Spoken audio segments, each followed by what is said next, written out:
Hello दोस्तों, स्वागत है आप लोगों का फिर से एक बार। आप सभी लोगों को wish you all very very happy new year और होप करते हैं ये न्यू ईयर आपके लिए बहुत ही अच्छा हो और आपके लिए सफलताओं से भरा हुआ हो। तो दोस्तों, इस वीडियो में हम दो चीज़ डिस्कस करेंगे। सबसे पहले कि अगर आप यूपीएसआई की रनिंग कर रहे हैं और अगर आप उसमें रनिंग नहीं अच्छे से कर पा रहे हैं तो उसे कैसे आप इम्प्रूव कर सकते हैं। अब यकीन मानिए, इसमें कुछ ऐसी इन्फॉर्मेशन आपको दी गई होंगी जो आपके लिए बेनिफिशियल होंगी और अगर आप उनको फॉलो करेंगे तो आपकी रनिंग की टाइमिंग ज़रूर इम्प्रूव होगी। और दूसरी चीज़ ये है कि जैसा कि आप जानते हैं कि आज कोर्ट की फर्स्ट हियरिंग थी। तो अब क्या है ना कि कोर्ट से रिलेटेड कुछ कुछ अपडेट आता रहेगा, तो आप डेली डेली परेशान होंगे और फिर बार बार सर्च करेंगे यूट्यूब से लेकर तमाम सारे मीडिया आउटलेट्स में कि यार इसका अपडेट क्या आया, क्या हमें जानना चाहिए या नहीं जानना चाहिए। तो मैं आपको एक ऐसा आसान तरीका बता सकता हूँ और आपको अगर उसे आप देखेंगे और सुनेंगे तो आप सोचेंगे कि हाँ चलो ठीक है, कोर्ट से लेकर हमको ज़्यादा परेशान नहीं होना चाहिए, हमें वेट करना चाहिए। दोस्तों, स्टार्ट करते हैं। स्टार्ट करने से पहले एक बार फिर मैं इसको रिपीट कर दूं कि अ, अगर आपके जनरल में और ओबीसी और आप ईडब्ल्यूएस से हैं, बॉयज़ में हैं, अगर आप मेल हैं और अगर आपके 110 क्वेश्चन ज़्यादा सही हैं तो मोर देन 95% चांस है कि आपका अगर 20,000 का डीवीपीएसटी का फिजिकल की अगर प्रोसेस स्टार्ट होती है और वो आगे अगर बढ़ती है तो उसमें आपको चांसेस मिल ही जाएंगे। अगर आपसे 100 से 110 के बीच में है तब भी आपके पास अच्छे चांसेज हैं।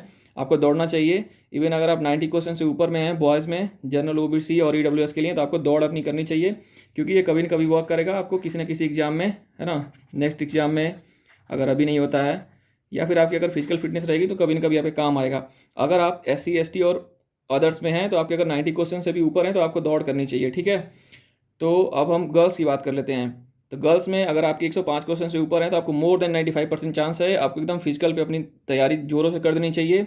और दोस्तों, मैं कॉलेज में एनआईटी पटना में एथलेटिक्स का कोऑर्डिनेटर था, तो मैंने बहुत सारे एथलेटिक्स के इवेंट्स कराए, गर्ल्स की रेस कराई, बॉयज़ की रेस कराई और मैंने खुद ही उसमें पार्टिसिपेट किया। तो मैं आप लोगों को एक बेहतर स्ट्रेटजी बताऊंगा, कुछ शेयर करने की कोशिश करूंगा कि आप अगर अपनी रनिंग टाइमिंग अगर आपकी अच्छी नहीं जा रही है तो आप उसे कैसे इंप्रूव कर सकते हैं। तो इसमें हम आगे ऐड करना चाहेंगे कि अगर आप गर्ल्स में 90 से 105 के बीच में हैं तब भी आपके मोर देन 90% चांसेज हैं, आपको प्रिपरेशन अपनी फिजिकल की करते रहना चाहिए।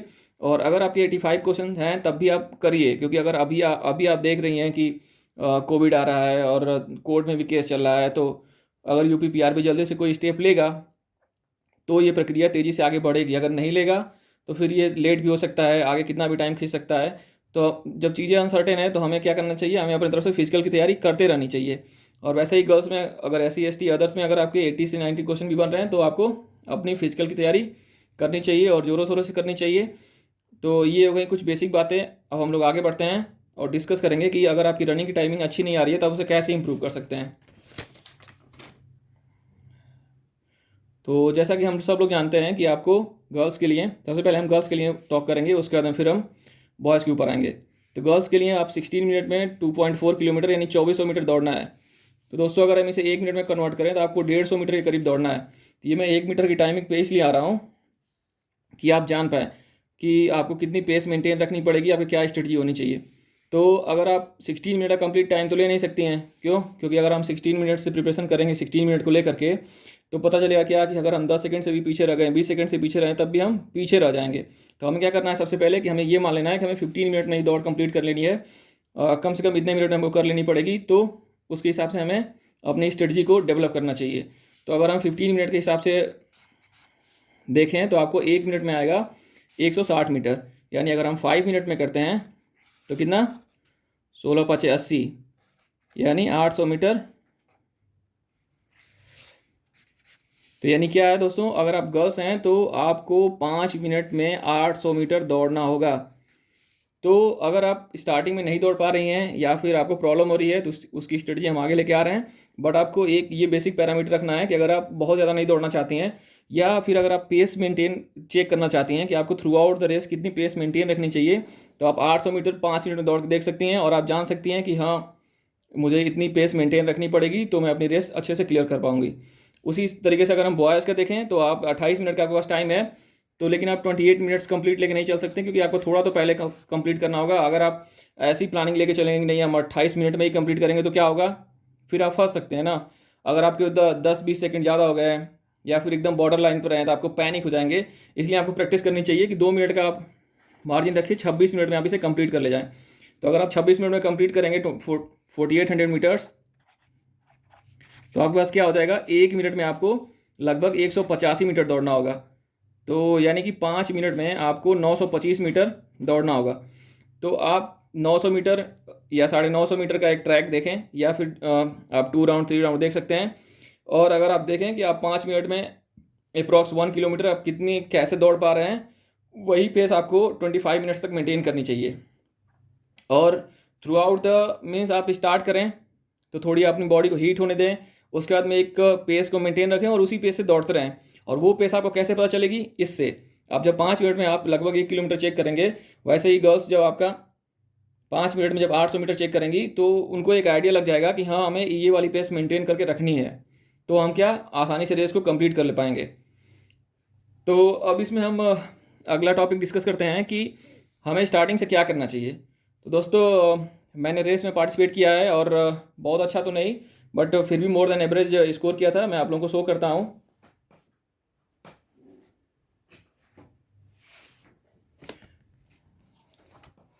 तो ये मेरे पास कुछ सर्टिफिकेट्स हैं जिसमें मैं एथलेटिक्स का कोऑर्डिनेटर रहा था, जिसमें मैंने बहुत सारे इवेंट्स कराए थे। और आपको जैसे मान लीजिए कि long jump, high jump, running, javelin throw, ये सब बहुत सारी चीज़ें होती थी जिसको मैंने इवेंट में कराया था। और जेवलिन और 800 मीटर रेस में मैं 2 ही इवेंट्स में आपको सर्टिफिकेट मिल सकते थे, जिससे मैक्सिमम लोग उसमें पार्टिसिपेट कर पाएँ। तो इसमें मैं 800 मीटर, देखिए अब मैं 800 मीटर आपको 2 मिनट्स 51 सेकेंड में मैंने रनिंग की थी। तो वही है दोस्तों, आपको चेक करना है कि आप कितना दौड़ पाते हैं, कितना नहीं दौड़ पाते हैं, ये खुद से ही आपको चेक करना पड़ेगा। अगर आप अच्छे से नहीं चेक करेंगे, आप किसी भीड़ का हिस्सा होंगे कि कहीं पे जाते हैं 200 लोगों के बीच में दौड़ते हैं, अगर आपकी खुद अपनी कैपेसिटी को नहीं चेक कर पाते हैं, तो आप कहीं ना कहीं अच्छी स्ट्रेटजी नहीं बना पाएंगे और कहीं ना कहीं रनिंग में फेल कर सकते हैं। तो इसलिए आपको खुद से अपनी बॉडी को समझना होगा और खुद की प्लानिंग डिस्कस करनी होगी, खुद से प्लान बनाना होगा कि हाँ, मुझे क्या करना चाहिए। अब आगे बढ़ते हैं। तो अगली चीज़ होगी कि हमें ग्राउंड पे जाने के बाद में क्या करना चाहिए।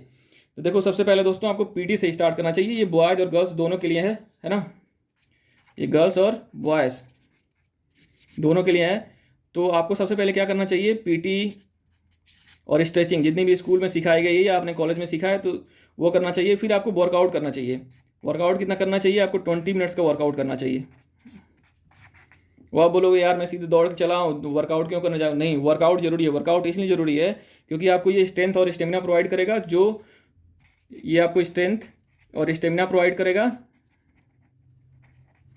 जो लॉन्ग रनिंग के लिए बहुत ज़्यादा रिक्वायर्ड होता है। मीन्स अगर आपको शॉर्ट रनिंग है ना, 400 मीटर 800 मीटर, इतनी जरूरत नहीं पड़ेगी। लेकिन आपको अगर लंबी दूरी दौड़ना हो तो फिर आपको स्ट्रेंथ और स्टेमिना की ज़रूरत पड़ती है। तो वो आपकी इन्हांस कैसे होगी? वो आपको वर्कआउट करना होगा। तो ये हम अगले पेज में डिस्कस करते हैं कि इसकी ब्रॉड स्ट्रेटजी क्या होनी चाहिए कि आप रनिंग कैसे अपनी टाइमिंग इंप्रूव कर सकते हैं।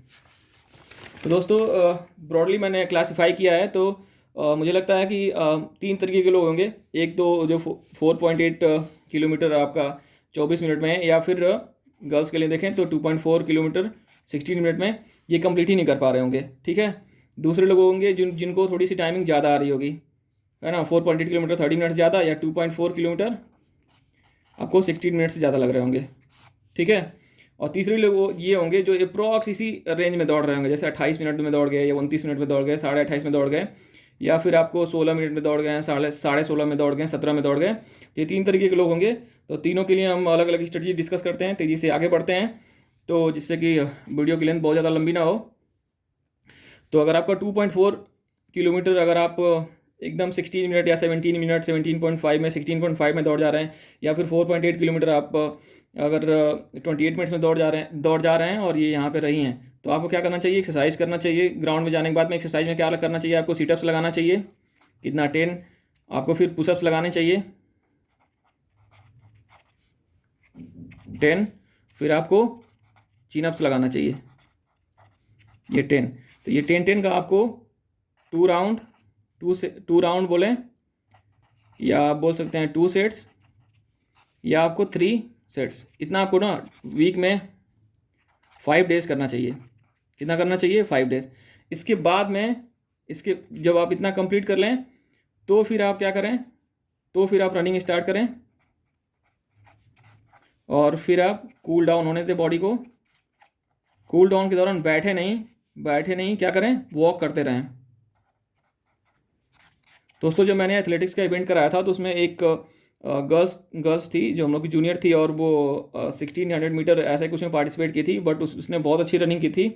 लेकिन लास्ट में क्या हुआ कि रेस कंप्लीट होने के बाद में वो एक ही जगह पे पैर पकड़ के बैठ गई, और वो 5-10 मिनट तक बैठी ही रह गई। तो उससे क्या हुआ, उसकी पूरी बॉडी अकड़ गई थी, और एकदम मतलब खड़ा होना भी उसके लिए मुश्किल हो गया था, और तकरीबन 3-4 दिन हॉस्पिटलाइजेशन के बाद में वो अच्छे से रिकवर कर पाई थी। तो आपको क्या करना है कि रनिंग करने के बाद में कूल डाउन होने के लिए आपको वॉकिंग करना है। ऐसा नहीं है कि आप खड़े होके आप कूल डाउन होइए, आपको वॉक करते रहना होगा, वॉकिंग छोड़ना नहीं होगा, ठीक है। तो अगर आप इसके इसके इर्द गिर्द हैं तो आपको ये करना चाहिए, तो आप ऐसे कर लेंगे। अगर आप इस वाले कैटेगरी में हैं, ठीक है, आपको थोड़ा टाइम ज़्यादा लग रहा है, तो आपको क्या करना चाहिए, आपको जो ये सेटअप्स है ना 3, ये 3 से बढ़ा के 5 करना चाहिए, और आपको ज़्यादा से ज़्यादा एक्सरसाइज करनी चाहिए। तो आपको किसके ऊपर फोकस करना होगा कि आपको स्ट्रेंथ और स्टेमिना चाहिए। स्ट्रेंथ और स्टेमिना, इसका मतलब क्या है ना कि आप लंबे वक्त तक बहुत एनर्जी लगा के अच्छे से दौड़ नहीं पा रहे हैं। जैसा कि हमने कैलकुलेट किया था कि आपको क्या करना होगा, 5 मिनट्स में अप्रॉक्स 1 किमी, यानी 1000 मीटर। और गर्ल्स के लिए क्या था, 5 मिनट्स में आपको 800 मीटर्स रनिंग करनी थी, है ना। तो आपको इतना, इसका मतलब है ना कि आप 1 किलोमीटर 5 मिनट में दौड़ नहीं पा रहे हैं, और आप आखिरी में जाके हाफने लग रहे हैं, या फिर आपकी स्टेमिना खत्म होने लग रही है। तो आपको स्टेमिना बिल्डअप पे काम करना चाहिए, आपको एक्सरसाइज करनी चाहिए। एक्सरसाइज करने से आपकी स्ट्रेंथ मजबूत होगी, मसल्स डेवलप होंगे, और आप फिर तेज़ी से अपने टाइमिंग को इंप्रूव कर पाएंगे। अगर आप सोचेंगे कि सिर्फ मैं दौड़ के टाइमिंग इंप्रूव करूँगा, एक्सरसाइज नहीं करूँगा, तो ऐसा नहीं है दोस्तों। आप उसाइन बोल्ट से लेकर के बहुत सारे जितने भी एथलेटिक्स में लोग चर्चित लोग हैं, आप किसी का भी वीडियो देखिए तो वो लोग क्या करते हैं कि आपको फील्ड एंड ट्रैक पर ट्रेन करते हैं, और उसके बाद में जिम भी करते हैं। तो मसल्स डेवलप करनी पड़ती है, क्योंकि आपको मसल्स का यूज होता है आपको लंबी रेसेस में, तो आपको मसल्स पे काम करना चाहिए। और दोस्तों सबसे लास्ट हम ये आते हैं कि वैसे लोग हैं जो इस रेस को कंप्लीट ही नहीं कर पा रहे हैं, टाइम तो छोड़ दीजिए, टाइम उनका कुछ भी आए। तो दोस्तों इन ऐसे लोगों को क्या करना चाहिए कि आप पहले टाइम लीजिए, अच्छा खासा टाइम लीजिए, और अपने आप को पहले इस रेस को कंप्लीट करिए। आप 4800 मीटर आप कंप्लीट करिए, दौड़िए 5 किलोमीटर 6 किलोमीटर। और आप ऐसे ही अगर गर्ल्स हैं तो आपको 2.4 किलोमीटर यानी 3 किलोमीटर 2.5 किलोमीटर आप दौड़िए, टाइमिंग छोड़ दीजिए। पहले आप सिर्फ दौड़ने की स्टेमिना डेवलप कर पाइए कि आप दौड़ पा रहे हैं कि नहीं, उसके बाद में फिर ये जो टाइमिंग्स वाली चीज़ें थी इसको आप यूज़ करके फिर अपनी टाइमिंग को इम्प्रूव कर सकते हैं। तो और इसमें हम नेक्स्ट बात करेंगे कि आपको क्या खाना चाहिए, क्या नहीं खाना चाहिए। तो आपको या फिर किन चीज़ों को अवॉइड करना चाहिए।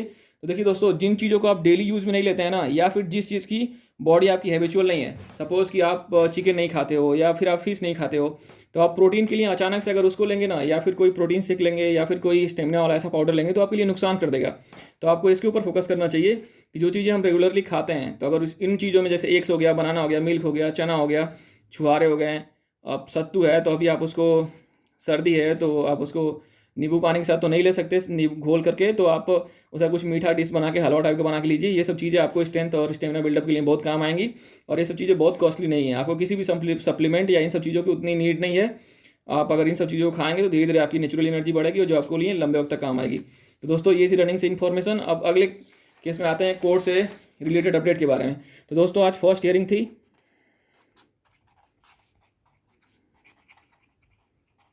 जो रिट पिटीशन फाइल की गई थी इलाहाबाद हाई कोर्ट में, उसकी आज फर्स्ट हियरिंग थी। और दोस्तों जितने भी आपके मीडिया आउटलेट्स हैं, जैसे the Hindu, times of India, Dainik Jagran, और इनके जो ट्विटर हैंडल्स हैं, मैंने बहुत सारी चीज़ों को खंगाला, बट हमको कोर्ट से रिलेटेड कुछ अपडेट खास मिला नहीं। तो इससे रिलेटेड अपडेट आपको वही दे सकते हैं जो एडवोकेट है ना, या जो इसमें पार्टीज हैं, स्टूडेंट हो गया है, गवर्नमेंट हो गया, कोर्ट हो गया। इससे रिलेटेड अगर आपको कोई ऑथेंटिक जानकारी मिले तो ही आप उसके ऊपर भरोसा करिएगा। ये नहीं कि कोई आपको डेली का डेली अपडेट दे रहा है कि नहीं आज ये हियरिंग हुई, आज वो हुई, आज इसको नोटिस भेजा गया। तो ये तो आप एक बेसिक प्रक्रिया है कोर्ट की ना। आप ये खुद सोचिए कि अगर आप कोर्ट जो है शाम को किसी न्यूज़ या मीडिया आउटलेट में कोई बुलेटिन नहीं बोलता है, तो आपको एग्जैक्ट इन्फॉर्मेशन कैसे पता चलेगी। या फिर जो उसमें एडवोकेट पार्टिसिपेट कर रहे हैं, अगर वो नहीं बताते हैं कि नहीं ये चीज़ हो रही है, इस चीज़ के ऊपर हम लोग काम कर रहे हैं, तो एग्जैक्टली आप हम लोग कैसे जान सकते हैं कि नहीं उसमें क्या निकल के आ रहा है, क्या नहीं निकल के आ रहा है। तो आपको क्या है ना, ऑथेंटिसिटी इसमें मेंटेन करनी है कि ऑथेंटिक है कि नहीं, ऑथेंटिक न्यूज़ के ऊपर फोकस करना है। अब बहुत सारे लोग लेके आएंगे कि नहीं आज मेरी इससे बात हुई, उससे बात हुई, ये हुआ वो हुआ और तमाम सारी चीज़ें हैं, तो उसमें फिर आप कैसे हम लोग जान पाएंगे कि नहीं ये चीज़ ऑथेंटिक ही थी। तो आप अगर किसी आपको ऐसा कोई रिसोर्स मिले जो आप ऑथेंटिक आपको दिखे कि हाँ यहाँ से ये न्यूज़ सही हो सकती है, तो आप उसके ऊपर जानें। इसमें मैं आपको बस एक ही चीज़ कंक्लूड करूँगा जो मैंने पहले भी कंक्लूड किया था, बस आप इसके ऊपर भी ध्यान दे देना, तो फिर आपको परेशान होने की कोई ज़रूरत नहीं है। क्यों? ऐसा हम लोगों ने पहले भी किया था ना, मैंने पहले ही आपसे कहा था कि फर्स्ट हियरिंग 5 से 10 जनवरी के पहले नहीं हो पाएगी, तो देखा आपने फर्स्ट हियरिंग आपको 4 जैन को ही। अब कोर्ट क्या है कि सभी पक्षों को नोटिस भेजेगा और तमाम साक्ष्य और उसमें जो भी सबूत होंगे उन चीज़ों को वो देखेगा, जांचेगा, परखेगा, सबको अपनी बात कहने का मौका देगा।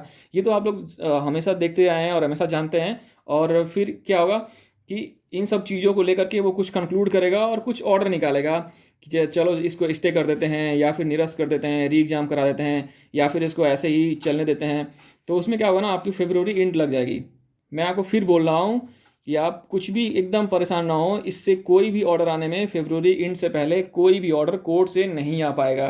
तो अगर फरवरी एंड में कोई कोर्ट से ऑर्डर आता भी है और गवर्नमेंट को अगर ये वैकेंसी कंप्लीट करनी चाहती है और प्रक्रिया में रहना चाहेगी, तो फिर वो सुप्रीम कोर्ट में चली जाएगी या फिर फरवरी एंड से पहले ख़त्म कर लेगी। तो यानी आपके पास क्या है, यूपी पीआरबी के पास है ना 5 जैन से लास्ट फेब तक का टाइम है। और दोस्तों ये अप्रॉक्स 50 डेज़ का टाइम है जो मोर देन सफिशियंट है। आप सब जानते हैं अगर इसमें कंप्लीट कराना होगा, अगर यूपी पीआरबी चाहेगा कि वो वैकेंसी को कंप्लीट करे तो वो करा लेगा, है ना। तो इसलिए क्या करना है, आपको रनिंग पे फोकस करते रहना है और आपको रनिंग करते रहना चाहिए। अगर आप रनिंग नहीं करिएगा तो आप अगर अगर ये प्रक्रिया आगे बढ़ती है, अगर कोविड कंट्रोल में रहता है, कोविड अगर कंट्रोल में रहता है या फिर किसी और तरीके से अगर कोविड थोड़ा बढ़ता भी है, फिर भी अगर गवर्नमेंट को लगता है कि नहीं ये प्रक्रिया करानी चाहिए, तो वो RT-PCR रिपोर्ट के साथ में या वैक्सीनेशन सर्टिफिकेट के साथ में वो आपको बुला सकती है और ये सब प्रक्रियाएं आगे बढ़ सकती हैं। अगर गवर्नमेंट को होगा कि नहीं इलेक्शन अभी नहीं होंगे, 6 महीने बाद ही होंगे, अगर टल भी जाते हैं, अगर हमको कंप्लीट कराना है, तो उसके लिए 50 डेज बहुत ज़्यादा होता है और इसमें वो वैकेंसी को कंप्लीट कर लेगा, प्रोसेस कंप्लीट हो जाएगा। इसके ऊपर ये सबसे ज़्यादा इंपॉर्टेंट है हमारे पूरे डिस्कशन का। आप इस चक्कर में ना पड़े कि नहीं वो होगा नहीं और मुझे इसे छोड़ देना है, नहीं नहीं ऐसा नहीं होगा। आप खुद देखिए, उसमें हियरिंग चलती रहेगी, है ना, कोर्ट में हियरिंग चलती रहेगी, इसमें कोई फ़र्क नहीं पड़ने वाला है, हियरिंग आपकी चलती रहेगी। और फिर आपका फरवरी एंड में कोई अगर इसके ऊपर फरवरी लास्ट से पहले नहीं आने वाला है, मैं आपको फिर से एक बार बोल रहा हूँ, अगर इससे पहले आएगा तो आप कहिएगा। कोर्ट का आप लोगों ने देखा होगा कि कोर्ट का एक बेसिक प्रोसीजर है जिसको वो फॉलो करता है। वो सभी पक्षों को अपनी बात रखने का पूरा पूरा टाइम देता है और पूरा पूरा उसे समझने में अच्छा खासा मतलब टाइम इन्वेस्ट किया जाता है और एनर्जी ली जाती है, जिससे कि कोर्ट कोई ऐसा निर्णय ना दे जिससे जो अनऑथेंटिक हो। मतलब ऐसा निर्णय ना हो जो कोर्ट को लगे कि नहीं बाद में मैंने ऐसी गलती कर दी। क्यों? क्योंकि आप देखिए, अगर निरस्त कर दे तो चाहे स्टे लगा दें, चाहे री एग्ज़ाम कर दें, तो एक किसी भी एग्ज़ाम को कराने में गवर्नमेंट की एक बहुत अच्छी खासी मशीनरी और उसकी एनर्जी का इस्तेमाल हुआ होता है। तो अगर वो उसका कैंसिल होता है, ऐसा कुछ निगेटिव जाता है, तो वो सब आप जितना इन्वेस्टमेंट किए हैं वो सब वेस्टेज होता है, स्टूडेंट्स का टाइम लॉस होता है। इसलिए कोर्ट जो है ना कोई भी अपडेट देने में टाइम लगाता है और आपको फरवरी एंड से पहले नहीं आने वाला है। तो आप बिल्कुल परेशान ना हो, आप अपनी रनिंग को एकदम रेडी रखिए। और यहाँ पे हम कुछ और पॉइंट्स के ऊपर डिस्कस करेंगे कि हमारा रोल क्या हो सकता है कि जो ऐसे अनएथिकल प्रैक्टिस से लोग सेलेक्ट होकर आ रहे हैं। तो देखो यार, जो लोग भी ऐसे सेलेक्ट होते हैं ना, वो हमारे बीच के ही होते हैं। कहीं ना कहीं हम उनको जानते हैं कि हाँ चलो यार ये इतना पढ़ने में अच्छा नहीं था, लेकिन फिर भी इसने इस चीज़ को हासिल किया है किसी विभाग में, चाहे कहीं पे भी। तो किसी का नाम नहीं लिया जा सकता किसी विभाग का, चाहे कैसा भी, लेकिन लोगों को लग जाता है कि हाँ चलो ये वाला सिलेक्शन अपने से नहीं लिया होगा या फिर कुछ ना कुछ ने फॉल्स मीन्स को यूज़ किया होगा, चाहे वो कैसा भी चीज़ हो। तो आपको क्या करना चाहिए ना, उनको बॉयकॉट करिए, सोशली बॉयकॉट करिए। होता क्या है कि अगर कोई बहुत अच्छी नौकरी में चला जाए तो हम उसके पास रिलेशन लेके चले जाते हैं। हम ये चेक ही नहीं करते हैं कि अगर वो टीचर बना है, वो इंस्पेक्टर बना है, कांस्टेबल बना है, चाहे वो किसी भी पोस्ट पे गया है तो वो कैसे गया है, क्या वो वाकई में उसने उस चीज़ को क्वालिफाई किया है, दिया है, नहीं। हम बस ये देखने लगते हैं यार कि इसने कर लिया है या फिर इसने ज्वाइन कर लिया है, चलो हम इसके पास चले जाते हैं। लेकिन क्या ये सही है? हम उस चीज़ को बढ़ावा दे रहे होते हैं ना। अगर उस चीज़ को हम बॉयकॉट करते हैं, उस चीज़ को उतना इंपॉर्टेंस नहीं देते, तो कहीं ना कहीं ये चीज़ें घटती। तो ये दोस्तों, ये हमारे हाथ में है, हमें इसकी प्रैक्टिस करना चाहिए कि ऐसे लोगों का सोशली बॉयकॉट करें, उन्हें उतना वेटेज और इंपॉर्टेंट ना दें। हो सकता है कि वो आपके बहुत क्लोज हों, तो अगर आप नहीं देंगे तो आपके लिए कुछ नुकसान पहुँचाते हैं, तो ठीक है आप उनको उतना वेटेज ना दें, लेकिन उनसे एक मतलब ऐसा मत होने दें कि उनको आप बहुत ज़्यादा वेटेज दे रहे हो और फिर उन्हें बहुत हाई फाई फील कराएं कि नहीं। उन्हें एक सेपरेट डिस्टेंस पे रखें कि ठीक है यार, चलो ले लिया तो ले लिया।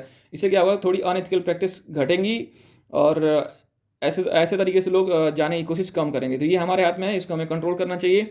दोस्तों होप कि आपको ये इन्फॉर्मेशन अच्छी लगी होगी, आप रनिंग से रिलेटेड। और इसमें दूसरा सबसे इंपॉर्टेंट है कि कोर्स से रिलेटेड आप डेली का डेली अगर यूट्यूब पे 2 घंटे वीडियोस देखेंगे ना कि नहीं ये अपडेट आई वो अपडेट, वो सब मतलब उतनी यूज़फुल नहीं है।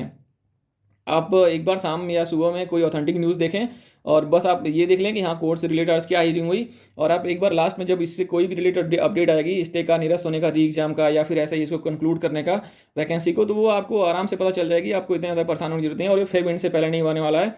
तब तक जहाँ तक है कि 50 डेज मिलेंगे और यूपी PRBS वैकेंसी को कंप्लीट कर लेगी अगर उसे कंप्लीट करना होगा तो। होप दोस्तों ये इन्फॉर्मेशन आपको अच्छी लगी होगी। और दूसरा एक चीज़ और दोस्तों, 1 मिनट हम लोग उसके ऊपर बात करेंगे कि दोस्तों मैंने UP SSSC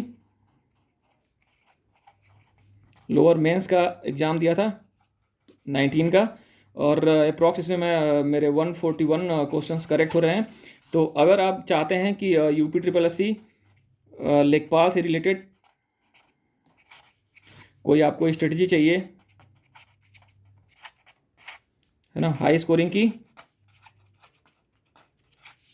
या आपको कोई डिस्कशन चाहिए, तो दोस्तों आप कमेंट बॉक्स में इसे बताएं। अगर आप लोगों का सपोर्ट मिला और मुझे ऐसा लगा कि इसके ऊपर हमें काम करना चाहिए, तो मैं इसके ऊपर एक वीडियो लेके आऊँगा। और अगर आप लोग कहेंगे कि ठीक है, अगर उसके आप चारों सेगमेंट हैं UP SSSC लेखपाल के, जितने भी आपके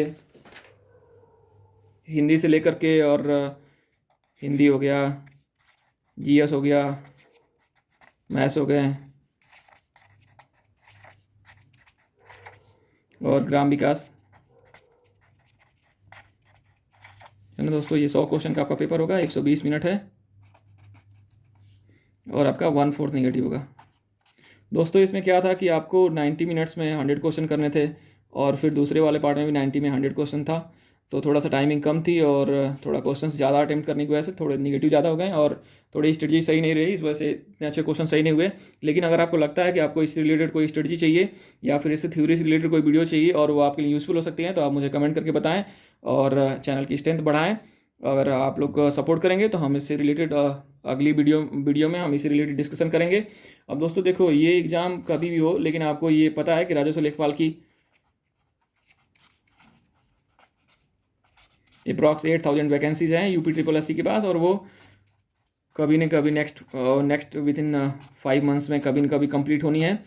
तो और आप एक चीज़ और जानते हैं कि अगर आप 75% के करीब स्कोर नहीं कर पा रहे हैं, मीन्स आप अगर 75+ हैं, तो ही आप 100% श्योर हो सकते हैं कि आपका सिलेक्शन हो पाएगा, अप्रॉक्स 100%। अगर आप 75 से कम हैं तो आपके लिए बहुत मुश्किल होगी। तो अगर दोस्तों आप चाहते हैं कि अगर आप 75 72 75 कैसे स्कोर करें, अगर इससे रिलेटेड कोई स्ट्रेटजी वाली वीडियो चाहते हैं, तो मुझे कमेंट करके बताएं, मुझे लाने में काफ़ी खुशी होगी। तो दोस्तों इसके साथ वीडियो को समाप्त करते हैं। सुनने के लिए बहुत बहुत धन्यवाद, और होप आपको ये इन्फॉर्मेशन पसंद आई होगी। मिलते हैं नेक्स्ट वीडियो में। Thank you.